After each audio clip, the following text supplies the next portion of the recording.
بسم الله الرحمن الرحيم يا أيها الذين آمنوا إذا قيل لكم تفسحوا في المجالس فافسحوا يفسح الله لكم وإذا قيل لكم انشزوا فانشزوا يرفع الله الذين آمنوا منكم والذين أوتوا العلم درجات والله بما تعملون خبير يا أيها الذين آمنوا إذا تناجيتم الرسول فقدموا بين يدي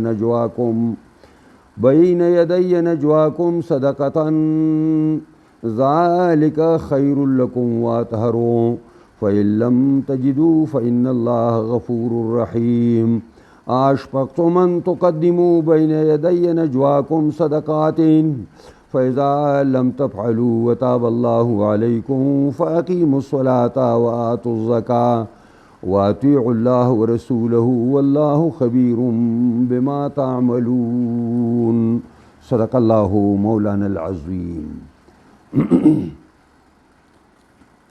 دا روایات و دا حدیث کی راضی نبی علیہ السلام مجلس ناستے او نبی صلی اللہ علیہ وسلم بیان کئی مجلس ڈک دے اکابرین بدریان مہاجر و انصار صحابرال المشران او مخامخ پیغمبر خدا تا ولاړ دی او په مجلس کې د ناس ته ځای نشته او ناس خلق ځان نه پوهه کوي. نبی کریم صلی اللہ علیہ وسلم او فرمائل پلانی پاسا پلانی تم پاسا پلانی تم پاسا پلانی تم پاسا اے مشرانو لزے ورکی باگے باندې کم کسان چې پاس تل نو هغه خو مومنانو خو لږ دلګیر شو خو منافقانو ته یو لویه خبره په لاس کې راله چې دا وګوره یو سړی راغلی دی د پیغمبر خدا خوا او نږدېوالی خوښ دی او څه ټیم راغلی دی او مخکې راغلی دی او ناست دی او بل سړی سس پس کېږي او وروستو راځي او پیغمبر هغه مخکني ته وایي ته پاس او دله ځای ورکه. منافقانو دا یو شوشه شروع کړه. منافق خو بستا دی جامو تم ګوري او ستا دی سر ته به م ګوري او ستا دی بدن ته به م ګوري او تا کې به چېرته عیب ځای ګوري او به راښکاره کوي. د منافق کار خدا دی. نو چې دا خبره کله وشوله نو دا آیاتونه نازل شو او الله او فرمایل یا ایها الذین آمنو اے د ایمان داویدارو اے مومنانو اذا قیل لکم تفسحوا فی المجالس کله چې وویلې شي تاسو ته کلاوالی وکئ په مجلس کې په ځای د ناسته کې کلاوالی وکئ نو فافسحوا تاسو کلاوالی وکئ یفسح الله لکم الله به تاسو ته کلاوالی راولي په هر هغه خبره کې چې ستاسو مطلوبي تاسو ته به په هغې کې الله کلاوالی راولي. د کلاوالی یو صورت دا دی چې مشر راغی مجلس ډک دی نو پکار دا ده چې ناس خلک لږ لږ یو بل ته نږدې شي او هغه له ځای ورکړي. یوه طریقې دا ده تفسحوا فی المجالس معنا دا شو. دویمه خبره دا ده چې مشر راغی او کشر ناست دی پکار ده چې کشر پاسي او په خپل ځای کې مشر کښېني. دام د تفسح فی المجلس ترجمه ده او دام دا که بالکل ځای نشته نو کشر دی پاسي او مشر له د ځای ورکي د لوی مرتبې والا له ځای ورکي چې په علم کې او په تقوا کې او په پرهیزګارۍ کې او په ایماندارۍ کې لویه مرتبه لري هغه له ځای ورکي او دی لاړ شي. قرآن درې واڼو ته اشاره کوي فافسحوا تاسو کلاوالی وکئ په مجلس کې لږ لږ غوندې یو بل ته نږدې شئ ځای ورکئ پاسئ او هغې له ځای ورکئ، تاسو وروستو کښېنئ، یا دا حلقه ټول لږ لږ وروستو شئ چې دا حلقه کولاو شي. د کومو خلکو ځای نه کېږي د هغې به هم در سره ځای وشي، او د هغې نتیجه به دا وي چې یفسح الله لکم، الله به تاسو ته کولاوالی درکړي په څه کې؟ په ځای کې. تاسو ته به کولاوالی درکړي په عمر کې، تاسو ته به کولاوالی درکړي په عبادت او بندګۍ کې، تاسو له به کولاوالی درکړي په قبر کې، تاسو له به کولاوالی درکړي په جنت کې. ما ځکه داسې ترجمه وکړله چې کولاو به کي الله تاسو ته هر هغه شی چې ستاسو د هغې کولاول مطلوب دي. کوم شی چې تاسو غواړئ چې تاسو باندې پای کې تنګي نه وي، الله به در باندې پای کې پراخي راولي. دا یو جامعه ترجمه ما وکړه، د ټولو ترجمو ته اشاره ده دی کې مفسرین چې ګورئ دا برته کوي دغسې. وإذا قیل لکم انشزوا، او کله چې تاسو ته وویلی شي چې پازئ، انشزوا معنا ځئ د دې مجلس نه پاسئ، نو فانشزوا ځئ تاسو بس روان شئ. دا هم د مجلس ته کلاوالي ترجمه ده چې ځای بلکل نشته، مشران راغلي دي، اکابرین صحابه ولاړ دي، کشران له پکار دي چې پاسي او لاړ شي. دوی خو څه اورېدلي دي، دوی خو څه د پیغمبر خدا دیدار کړی دی، دوی آینده څه کوي؟ روان دي شي. او بیا الله رب العزت دې ته اشاره کوي چې ولې پیغمبر دا خبره وکړه چې بدریان مهاجر او انصار صحابه ولاړ دي او کشران مجلس کې ناست دي او د ناستې ځای نشته، او پیغمبر ته مخامخ دغسې غریبانان ولاړ دي. دا خبره ولې رسول الله چې پلانی پاسه پلانی پاسه پلانی پاسه دې مشر له ځای ورکه؟ دا ولې؟ ځکه چې دا کوم خلک راغلی او دا د ډېر لوی مرتبې خلک وو، دا بدریان صحابه وو، دا د غزا او د جهاد او د جرأت او د بادرۍ کې هم اول لمبر دي، او په علم کې هم ستاسو نه اول لمبر دي. یرفع الله الذین آمنوا منکم، پورته کوي الله کسان لره چې مؤمنان دي ستاسو نه، او والذین اوتوا العلم درجات، او هغه کسان چې هغې ته علم ورکړی شوی دی د هغې دپاره لوی لوی درجې دي. نو د لوی درجې خاوند راغلی دی او ته دلته مشروطې ناست دی او مشر له ځای نه ورکوي.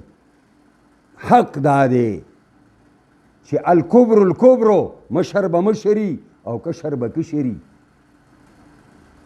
والله بما تعملون خبیر، الله په هغې باندې چې تاسو کوئ خبردار دی. دا خلق به راته ښه سوچ کوئ د شان نزول ته، خلق به راته او پیغمبر خدا صلی الله علیه وسلم سره به ملاقاتونه کول، لاس نه به یې نیوه او هلته به یې ځان سره کېنه او جرګه به یې کوله. منافقانو دا یو ډېر لوی فرصت ومونده چې په مخه به منافقان راتله او پیغمبر خدا بیا سې کېنولی او بې پیدې او بې مقصده میټنګونه به یې ورسره کول، هېڅ فایده پای کې نه وه. مطلب د منافق دا و چې دا کم خلک د علم تږي دي، کم خلک د دین تږي دي، کم مخلصین مؤمنان دي چې دوی ته موقع نه میلاویږي د ملاقات، دوی ته موقع نه میلاویږي د خبرو کولو، دوی ته موقع نه میلاویږي د علم نه حاصلولو. پیغمبر خدا به 24 ګنټې مشغوله کړی و. الله مهربان دا آیات نازل کو او پابندي ولګوله چې کم سړی د پیغمبر سره مشوره کوي او جرګه کوي، اول به خیرات کوي، رستو به راځي او بیا به د پیغمبر سره ملاقات کوي. دې کې ګټ مقصد دا دی چې د مخلص مؤمن او د منافق تمیز به راشي، او کوم سړی چې د پیغمبر خدا هدایت او تعلیماتو ته وږی دی او مینه او شوق یې ده د هغه پته به مو لګي، او کوم چې تنګول کوي او هسې ټیم ضایع کول کوي او مؤمنان د پیدې نه بندول کوي د هغې پته به م ولګېږي. نو ځکه فرمایي یا ایها الذین آمنو، ای ایمان والو، ای د ایمان دعویدارو، اذا ناجیتم الرسول، کله چې تاسو مشوره کوئ، جرګه کوئ، میټینګ کوئ د پیغمبر اسلام سره، فقدموا بین یدی نجواکم صدقة په پس وړاندې کوي تاسو مخکې د جرګې خپلې نه خیرات لره ورکړه د الله لار کې وکوئ بیا راشئ او جرګه کوئ. ذالکم خیر لکم دا ډېره غوره ده ستاسو دپاره. دا مخکې خیرات کول او بیا د پیغمبر سره میټینګ کول دا ډېر بهتر دي ستاسو دپاره. و اطهرو او ډېر د پاک دامنۍ او د پاکیزګۍ دي. پته به ولګي چې ته د دې دپاره راغلی چې ته علم زده کوې. اوس دا داسې آیات دی چې علی رضی الله تعالی عنه فرمایي چې په قرآن کې داسې آیات دی چې سوا زمانه پې بل چا عمل نه دی کړی. سوا زمانه په هغې چا ادا آیات دی. وایي ما سره یو دینارو هغه ما مات کو دراهم مې احساس کړو او د الله په لار کې مې خرچ کو او رالم د پیغمبر خدا سره مشوره کوم. مدارک د هغې مشورې هغه سوالونه او جوابونه نقل کړي دي. پای کې یو سوال دام چې ملحیلتو یا رسول الله، ملحیلتو یا رسول الله، حیله څه شی دی؟ چل. نبی علیہ السلام ویل ترک الحیله. د حیلې جواب دا دی چې حیله مه کوه. دې وجې نه ناجایزه حیلې ناجایزه دي او جایز حیلې دا جایز دي. امام ابو یوسف رحمه الله مشر شاگرد امام ابو حنیفه کتاب الحیل لیکلی دی. نو اهل حدیث کله کله پرې باندې تندې ترې وایي. نو موږ ورته وایو چې ټولې حیلې خو ناکاره نه دي. حیله خو څه ته وایي؟ پټ تدبیر ته وایي، یو بهترین تدبیر. نو که چېرې غلطۍ دپاره نو غلط دی او چې د نیکۍ دپاره نو نیک دی. د دې وجې نه دا کم خلک چې مړی وشي او بیا دا حضرات راجمع شي او په هغې باندې لاس ږدي او وایي ما تا ته در بخلی راغلی په خپله غریب د 2 روپو د 10 روپو دپاره دی او دلته په زرګونو روپۍ بل ته بخي. دا خو ټول ګپ شپ دی او دوکه ده. دې وجې نه په فتاوا دارالعلوم دیوبند کې دا خبره لیکلې ده. چا تپوس کړی چې دا حیله اسقاط څنګه ده؟ نو هغې لیکلي دي چې لا اصل له، هېڅ بنیاد یې نشته، بې بنیاده خبره ده. خو مګه دیوبندیان حضرات زمونږ په علاقو کې ومګه دیوبندیان حضرات هغه حیلې کوي چې د هغې په فتاوا کې لیکلي چې لا اصل له، هغې لګیا دي کوي او په دې خلکو سره جګړې هم کوي او دې ته یو عبادت هم وایي. او د هغې اصل وجه دا ده چې اسقاط شته، دا ثابت دی. خو اسقاط به غربا او فقرا به علي او چې کله پې حیله وشوه نو د سرمایهدار او مالدارو دپاره یې اخیستل جایز شو. نو دا حیلې دوی د مړي دپاره نه کوي، دا د ځان دپاره کوي. د دې وجې نه د دې خبرو نه ځان وساتئ. که د الله دربار او د الله ملاقات او الله سره حاضري ستاسو په ذهن کې چې سبا به پیش کېږئ، نه که ملا دی او که امی دی او که هر یو بزرګ دی، هغه د خپل قبله درسته کي او د قرآن او سنت مطابق د خپل زندگی تیرول په دنیا کې شروع کی. ذالکم خیر لکم واطهروا فإن لم تجدوا. بس علی صاحب وایي ما په دې عمل وکړو او پیغمبر اسلام نه مې تپوسونه بعضې وکړو او خیرات مې مخکې وکړو، هغه دراهم مې تقسیم کړل په فقراو مسکینانو باندې. او چې ما څنګ بس کوله نو بس قرآن نازل شو دا حصہ فإن لم تجدوا. که تاسو نه مومئ داسې څه شی چې تاسو خیرات کوئ، صدقه کې پیش کوئ، نو دا حکم بدل شو، دا حکم ختم شو. فإن الله غفور رحیم. پس یقینا الله بخونکی او مهربانه دی. دا حکم واپس واخیستی شو چې ځای خیر دی. بعضې ډېر مخلصین د علم تږي خلک هغې هم منع شو د پیغمبر خدا سره د جرګې کولو نه او د تپوسونو کولو نه. نو الله مهربان دا حکم واپس واخیسته چې خیر دی. دا وقتي خبره وه او د یو مقصد دپاره شوې وه چې منافقانو پیغمبر خدا په جرګو تنګاو او مؤمنانو ته لار بندوله، هغه مقصد حاصل شو. او بیا الله مؤمنانو ته لږ عتاب ورکوي چې مؤمنه منافق د وجې نه خدا حکم راغی چې پیغمبر سره جرګې بغیر د خیرات نه به نه کوئ نو مؤمنه ته د دې خبرې نه یریږي چې د الله په لار کې د پیغمبر د ملاقات نه مخکې صدقه وکړي اشفقتم آیا تاسو یریږئ د فقر و فاقې نه د نادارۍ نه د دې خبرې نه یریږئ ان تقدمو بین یدی نجواکم چې وړاندې کوئ تاسو مخکې د خپلې جرګې نه صدقات خیراتونه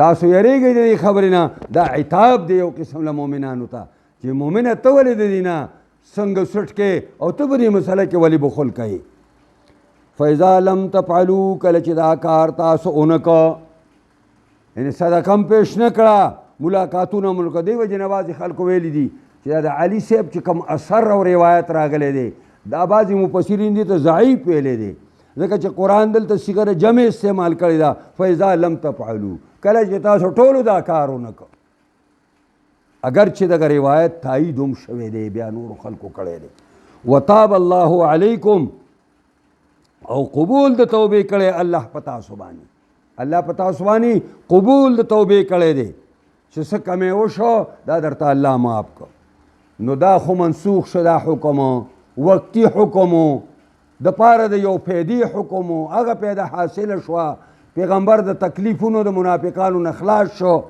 دا ټیک خبره وشوه او چې کوم احکام قابل تنسیخ نه دي هغې ته بډه ووهئ هغه مه پرېږدئ او فرمایل الله پاک کله چې الله تاسو باندې قبول د توبې وکړو اساني راوسته دغه حکم ختم کو نو کوم احکام چې قابل تنسیخ نه دي هغې له غړۍ ورکوي او هغه برای راست کوئ فاقیموا الصلاة وآتوا الزکاة پس تاسو قایم کوئ مانځه لره د قیام د صلات معنا دا ده مونځ په هغه طریقه وکړه چې څنګه د مونځ د کولو طریقه ده او وآتوا الزکاة زکات ورکوئ یعنی معنا دا ده په ما عبادتو بدنیو کې او په عبادتو مالیو کې ورمنهمک شئ او ورکلک شئ او همیشه شئ او واطیعوا الله ورسوله خلاصه دا ده چې د الله او د رسول تابعداري اختیار کوي والله خبیر بما تعملون الله خبردار دی په هغې چې تاسو څه کوئ انشاءالله سبا لبا الم ترى الى الذين تولوا قوما غضب الله عليهم ما هم منكم ولا منهم ويحلفون على الكذب وهم يعلمون د منافقانو یو لوی پیرس او د منافقانو یو لوی بیان په آخري رکو د سوره مجادله کې به انشاءالله سبانی سبق کې به وایو واخر دعوانا الحمد لله رب العالمين